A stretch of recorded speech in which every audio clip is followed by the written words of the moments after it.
I've been doing a lot more reading lately, and I think this is really important for every writer to do. For me, it's been important because, honestly, I feel like my attention span has been eroded in recent years, recent decades, really, by the internet and other aspects of modern life. No way! And I worry that I'm collapsing into the attention spans of Gen Z and Gen Alpha. Well, pretty soon I'm going to have a TikTok level attention span, even though I've never ticked the talk. And so I've dove back into novel reading and really have made myself spend more time doing that, setting the phone aside and stopping the streaming services and just reading. My main goal really is to rediscover the joy of reading, because I've always loved doing it. I've never completely gotten away from it, but I feel like in recent years I haven't done as much of it as I should. I spend a lot more time just watching videos on YouTube and getting distracted by other things instead of letting books transport me. Also, as a writer, I feel like I need to start doing this more because I want to inspire my writing in a more positive and creative direction. And I'm not getting that inspiration through just watching stuff. I need to actually absorb stories in long form, in the language in which they're told, so that I can help develop my own craft. And it's also going to help me as a teacher of both writing and literature to read more and broadly and stretch out my mind. With that said, I've been reading recently Salman Rushdie, 2 years, 8 months, and 28 nights, which is his take on the 1001 Nights, aka the Arabian Nights. You're just getting involved in every little video I do, aren't you? Aren't you now? So here's what the novel's about. Centuries ago, Dunya, a princess of the fantastical jinn, fell in love with a mortal man of reason. Their numerous children, unaware of their lineage or powers, spread across generations in the human world.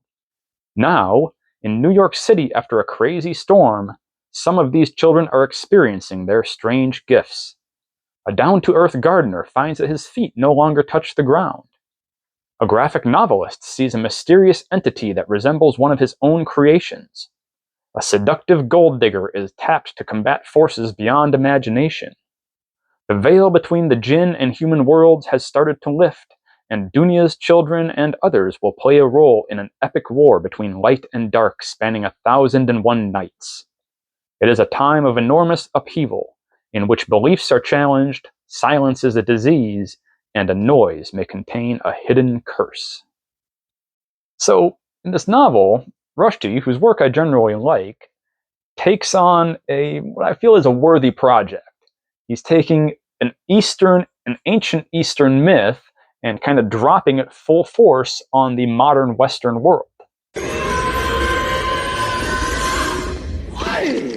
But I don't fully care for his execution of it. Now, I'm not saying that I can tell Salman Rushdie anything about writing. He's one of the greats of the modern age, and I would certainly never claim to be a better writer than him. But I feel like, although it's well written, and the ideas are interesting, and the imagery is very cool, and I do love a modern fantasy, the way the story is told, to spoil a little bit here, it's told from the point of view of an irreligious utopian future, 1,000 years in the future, talking about a war that happens in the present day. And this book was published in 2015, 2016, so think about that time period. He's commenting on the state of the world in that time period through a lot of what I would say is more allegory than symbolism. And it gets a bit preachy for my taste. The themes feel kind of heavy-handed, and there are times in the book where I just found it downright annoying. The very obvious references to present day, or 2016 anyway, political figures and things like that, even though he's not naming anybody particularly. I don't know, that kind of got on my nerves. And the fact that he feels very one-sided, too. Like, he presents El-Ghazali as the defender of religion, of pretty much the religious point of view full stop.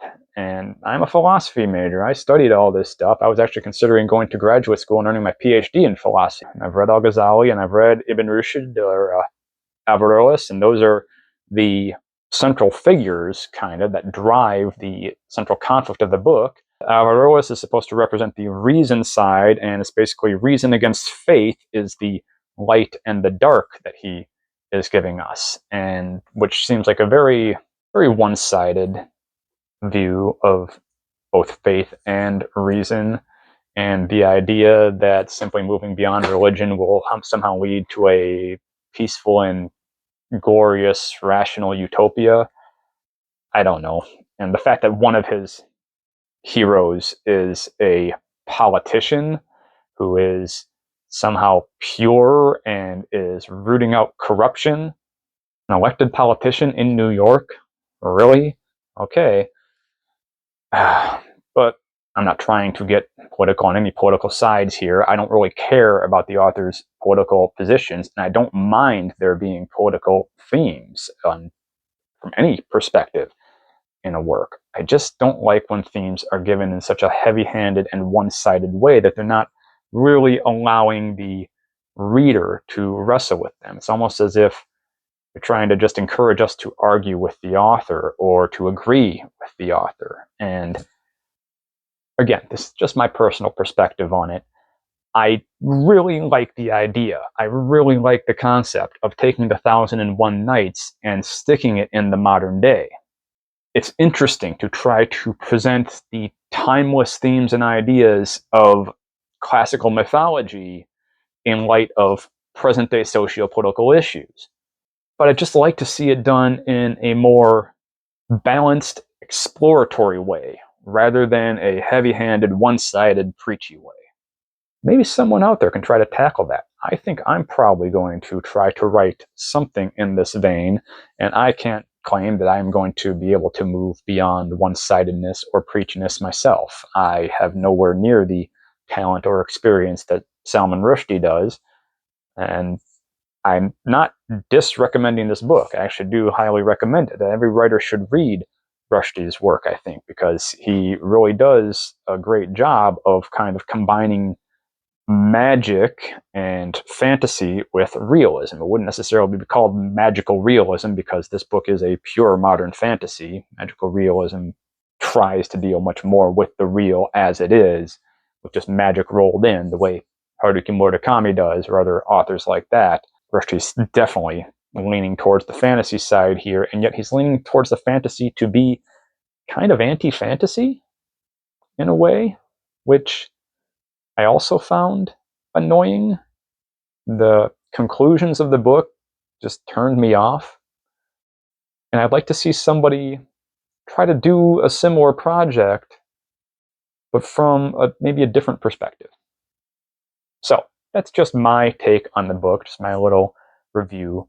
But I do think it is an absolutely great idea to take classical mythology and incorporate it in the modern day. Neil Gaiman did this pretty well in American Gods. I know he's kind of persona non grata nowadays, just talking about his work though.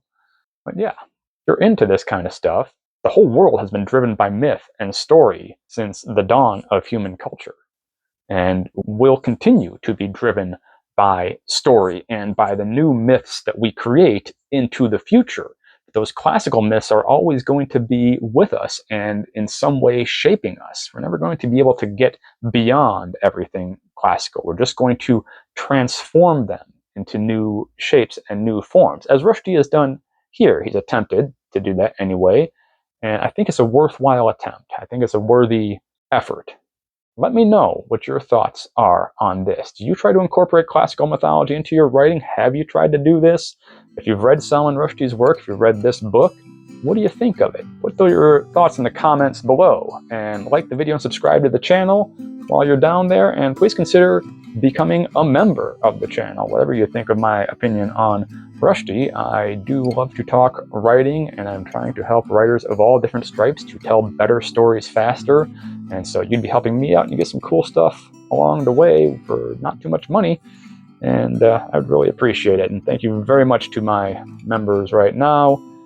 And until next time, good luck and good writing. Peace.